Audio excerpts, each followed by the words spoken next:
There comes a moment in our lives when the noise inside us becomes louder than the world around us. A moment when the whispers of doubt, fear, and negativity begin to shape the way we see ourselves, the way we see others, and even the way we see Allah. And sometimes, without realizing it, we become prisoners, not of our circumstances, but of our own thoughts.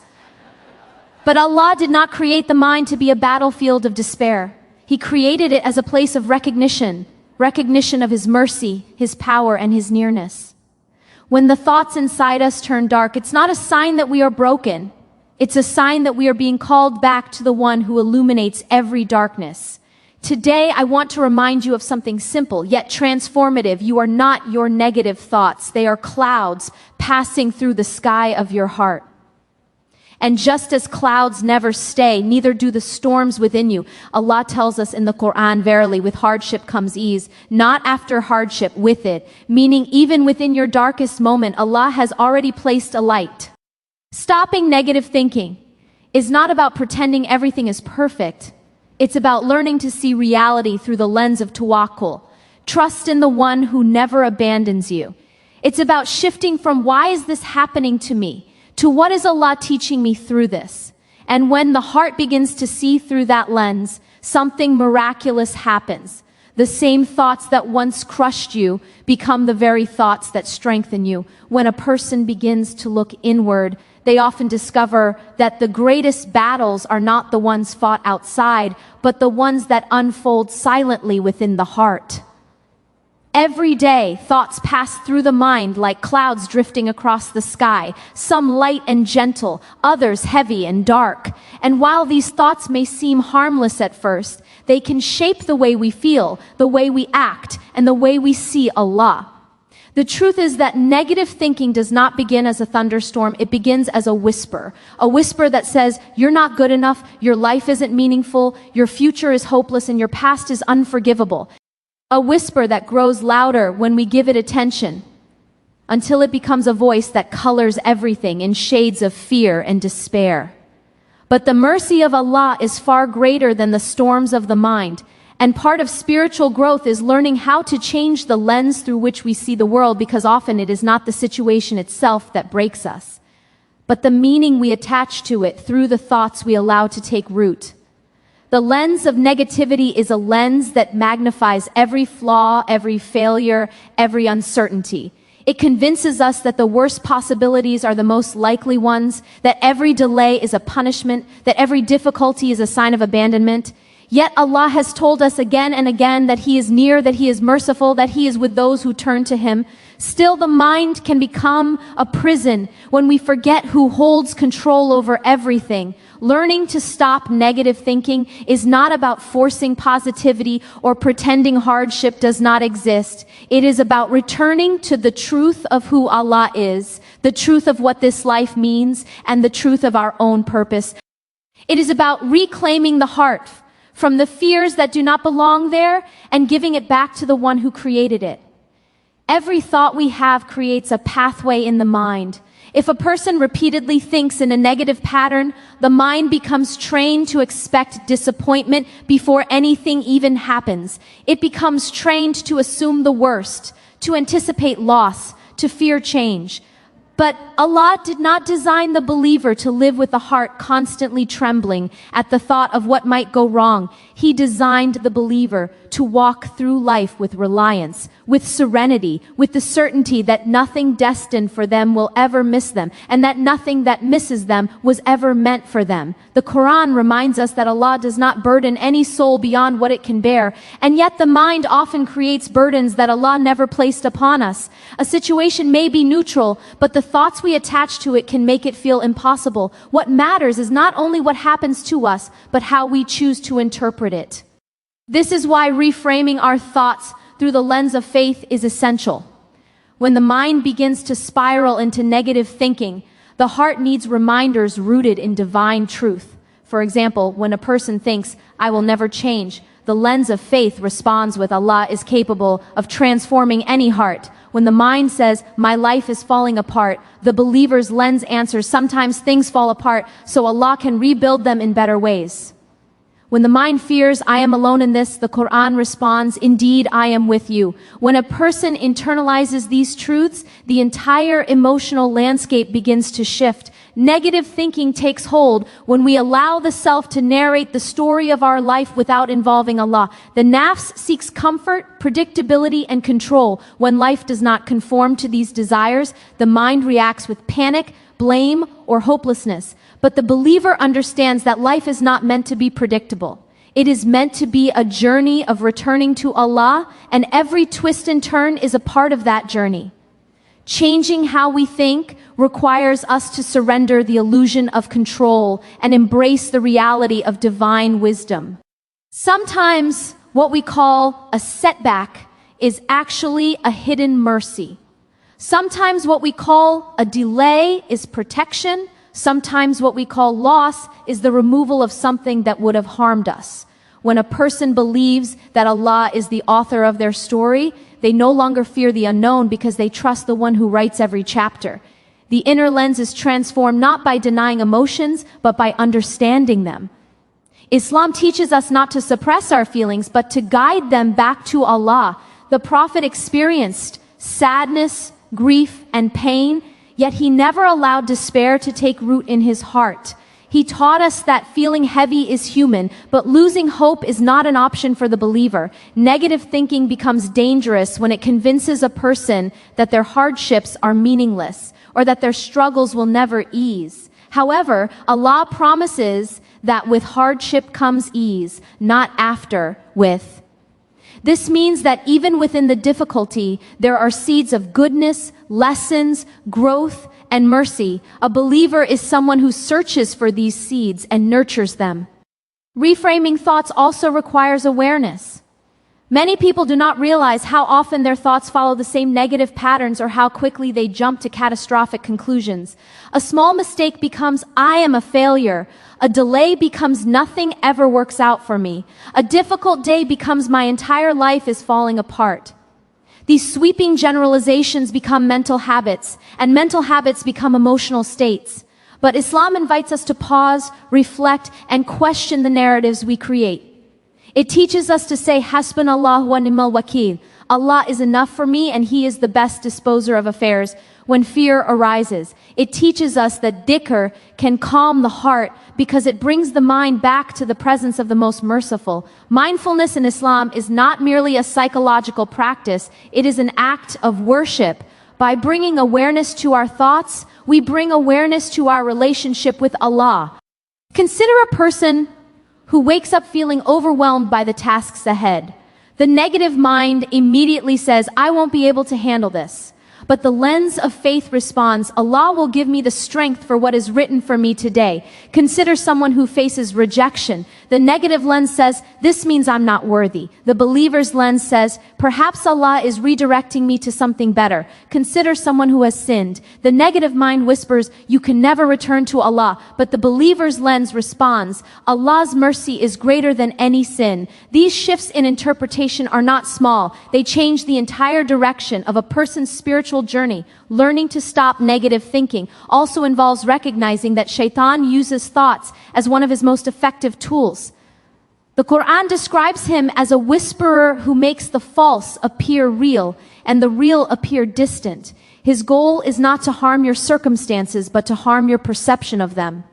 He whispers that you are weak when Allah has honored you. He whispers that your dua is ignored when Allah hears every word. He whispers that others are against you when Allah is enough for you.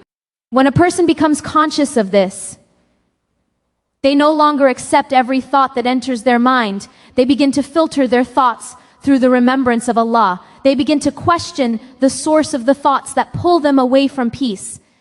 The heart is not meant to be controlled by every passing whisper. The believer learns to separate the voice of fear from the voice of faith. Another essential part of transforming the inner lens is understanding that hardship is not a punishment.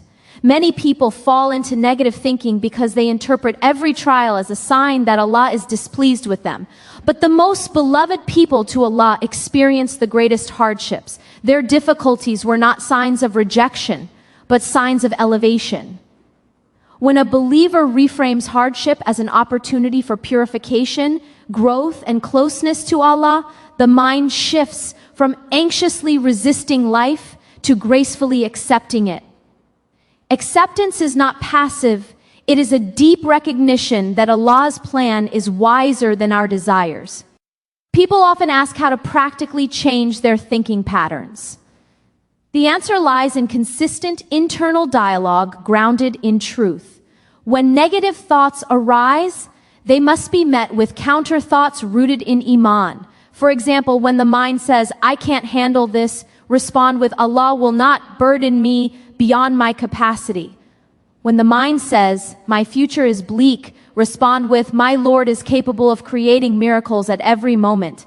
When the mind says, "Everything is going wrong," respond with, "Perhaps everything is going right in a way I do not yet understand."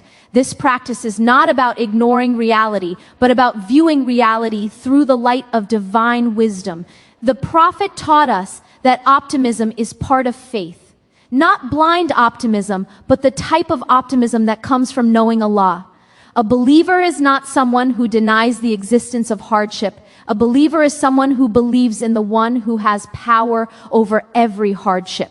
This belief transforms the way a person thinks, feels, and responds. It gives them courage in moments of fear, patience in moments of frustration, and hope in moments of darkness. There is also a profound connection between gratitude and mental reframing. The mind cannot dwell in negative thinking when the heart is busy recognizing blessings. Gratitude rewires the brain to look for good, to appreciate the present, and to trust in Allah's generosity. When a person looks for the mercy in every situation, they find it. When they look for the lesson in every trial, they learn it. The Quran promises that when you are grateful, Allah gives you more. This increase is not only in blessings, but also in clarity, contentment, and resilience. Learning to stop negative thinking is ultimately about choosing the voice you allow to guide you. The voice of fear says, "You are alone." The voice of faith says, "Allah is with you." The voice of doubt says, "What if everything goes wrong?" The voice of trust says, "What if Allah is preparing something beautiful?" The voice of despair says, "There is no way out." The voice of tawakkul says, "Allah can open doors I cannot imagine." When the believer consistently chooses the voice rooted in divine truth, the entire inner world begins to transform. Even the way we speak to ourselves must reflect the mercy Allah shows us. Many people are gentle with others, but harsh with themselves. They forgive others, but condemn their own hearts. They speak kindly to those around them, but speak critically to their own souls. But Allah is more merciful to His servants than they are to themselves. If He invites us to hope, who are we to deny ourselves hope? If He invites us to return, who are we to believe we are unworthy of returning? If He promises ease, who are we to believe that our struggles are permanent? Reframing the inner lens also means understanding that life is temporary. The moments that seem overwhelming now will one day become distant memories. What matters is not how heavy the moment feels, but how we respond within it. The believer learns to step back and see life from a higher perspective, the perspective of the Akhirah. When the heart remembers that this world is a test, negative thinking loses its power. Tests are not meant to break you, they are meant to build you. They are meant to soften the heart, deepen reliance on Allah, and refine the soul. Stopping negative thinking is a lifelong journey. It requires patience, self-awareness, and constant connection to Allah. But every time you choose a positive interpretation grounded in faith, you strengthen a new pathway in the mind. Every time you say a word of dhikr instead of sinking into fear, you bring light into a dark corner of the heart. Every time you remind yourself of Allah's promise, even when the situation seems uncertain, you plant seeds of tranquility that will bear fruit in the moments you need it most. The heart becomes what it repeatedly listens to. If it listens to fear, it becomes fearful. If it listens to gratitude, it becomes grateful. If it listens to doubt, it becomes restless. But if it listens to Allah, it becomes unshakable, and there is nothing more beautiful than a heart that finds its stability not in the world but in its Creator. There comes a point in every believer's life when they face a choice that is not spoken out loud but weighs heavily on the heart. Will you trust the fears in your mind, or will you trust the plan of the one who holds your destiny? This choice is at the core of every moment of anxiety, every wave of doubt, every future you imagine that feels too uncertain to walk toward. The mind, shaped by past wounds and tangled expectations, tries to convince you that you must brace yourself for the worst. It tells you that you must prepare for every possible failure, guard yourself from disappointment, anticipate heartbreak before it happens, and cling tightly to control so nothing slips out of your hands. But the soul knows another truth, a deeper truth, a truth taught by the Quran and lived by the prophets, that Allah's plan is more compassionate, more precise, more beautiful, and more perfectly timed than anything your mind could ever imagine. Fear arises when the heart forgets the one who is in charge. It convinces us that we must carry the weight of our entire life by ourselves, that we must map out every detail and secure every outcome with our own effort. And when life does not unfold according to our expectations, as it often doesn't, the mind responds with panic. But the nature of this world is that it must unfold according to Allah's decree, not according to our limited vision. Trusting Him means understanding that the one who created the universe is not going to abandon you in your small corner of it, that the one who provided for you in the womb will not suddenly deprive you now, that the one who guided the hearts of the prophets through their darkest nights will guide your heart too. Fear often masquerades as concern or realism, but at its root, fear is a disconnect from tawakkul. It is the illusion that the outcome depends on us instead of depending on Allah. The believer learns that effort is theirs, but results are Allah's. When a person internalizes this truth, the fear that once gripped their heart loosens its hold. They realize that the world does not rest on their shoulders. They realize that the future is not their responsibility to control. It is only their responsibility to meet with trust, gratitude, and sincerity. They realize that even the moments that feel like chaos are part of a divine order too vast for the human mind to comprehend. When we fail to trust Allah's plan, we begin to question every delay, every detour, every difficulty. We interpret challenges as signs of abandonment instead of opportunities for elevation. We assume that hardships mean something has gone wrong, when in reality they often mean everything is going exactly right. Sometimes Allah withholds what we want because He knows it will harm us in ways we cannot yet see. Sometimes He delays a blessing because the timing is not yet ripe, because our hearts are not ready to carry the responsibility that comes with it. Sometimes He closes a door because behind it lies a future that would distance us from Him. But the mind, limited to the present moment, reacts with frustration and fear. It does not see the unseen. Allah does. Trust means acknowledging that He knows what we do not. One of the reasons fear dominates the heart is because the mind has learned to attach safety to predictability instead of attaching safety to Allah.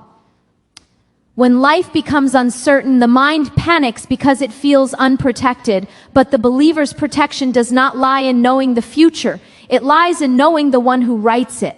When a person places their sense of security in Allah rather than in circumstances, they find peace even in uncertainty. They understand that uncertainty is not a threat, but a reminder that Allah's wisdom is unfolding beyond the scope of human understanding. Trusting Allah also means trusting His timing. The heart often desires what it desires immediately, believing that happiness lies in getting everything now. But Allah's timing is meticulous. He withholds until our hearts are mature enough to appreciate the blessing, strong enough to carry it, and grounded enough to not let it lead us astray. There are chapters of your life that you are not meant to enter until your soul has learned what it needs to learn from the present chapter. Every delay is a preparation, every waiting period a refinement, every pause a divine protection. When you trust this, waiting no longer feels like a punishment. It feels like a part of your journey with Allah. Fear also thrives on assumptions about what the future may hold. The mind constructs scenarios of worst-case outcomes, imagining everything that could go wrong. But Allah is not writing your story based on your fears. He is writing it based on His mercy. Human beings often assume that the future will mirror their anxieties. But Allah promises that the future for believers who trust in Him is filled with hope. The Quran says that whoever relies upon Allah, He will be enough for them. Not might be enough. Not sometimes enough, He will be enough.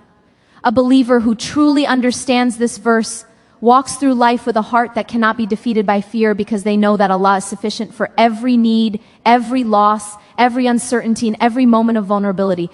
One of the most powerful examples of trusting Allah over the mind's fears is found in the story of Musa standing at the edge of the sea. Behind him was an army, in front of him an impossible barrier. To any mind bound to logic alone, this was a dead end. But Musa's heart did not operate on fear. It operated on trust. When the people said, "We are going to be overtaken," Musa said, "Indeed, my Lord is with me and He will guide me." The sea only parted after trust was shown. The miracle arrived when fear was replaced by certainty. In our own lives, we often stand before metaphorical seas, situations that seem impossible to overcome. The mind says there is no way, but Allah says there is a way you have not yet considered. The believer learns that when Allah is with them, no sea is too deep, no mountain too high, no obstacle too impossible. This is not blind faith, it is trust grounded in the knowledge of who Allah is. Fear often exaggerates threats. It tells you that you cannot survive heartbreak, that you cannot recover from loss, that you cannot rebuild after failure. But the believer remembers that Allah heals in ways that seem impossible to the human heart. He restores strength where weakness once lived. He brings peace to places inside you that used to tremble. He opens new doors that make old disappointments irrelevant. Trust means believing that Allah's mercy is greater than any pain you carry, that His ability to repair your life surpasses your ability to imagine how it could be repaired. The mind may panic at what appears broken, but Allah can transform even the broken pieces into something stronger and more beautiful than before. Another barrier to trusting Allah is attachment. When the heart becomes too attached to a specific outcome, person, or path, it becomes afraid of losing it. Fear grows from the belief that happiness depends on something fragile, temporary, or outside our control. But Islam teaches us that the heart is meant to be attached only to Allah. When you anchor your heart to Him, fear loses its grip. You realize that any blessing meant for you will never miss you, and anything that leaves your life was never meant to stay. You understand that Allah never takes something from you unless He intends to replace it with something better for your heart or better for your akhirah. Trust means recognizing that every detachment is a redirection, every loss a cleansing, and every heartbreak a doorway to deeper reliance on Allah. The mind also fears the unknown. It fears choices, changes, transitions, and anything that disrupts the familiar. But the unknown is where Allah places some of the greatest gifts. When Ibrahim was thrown into the fire, the unknown became a garden. When Hajar ran between the hills,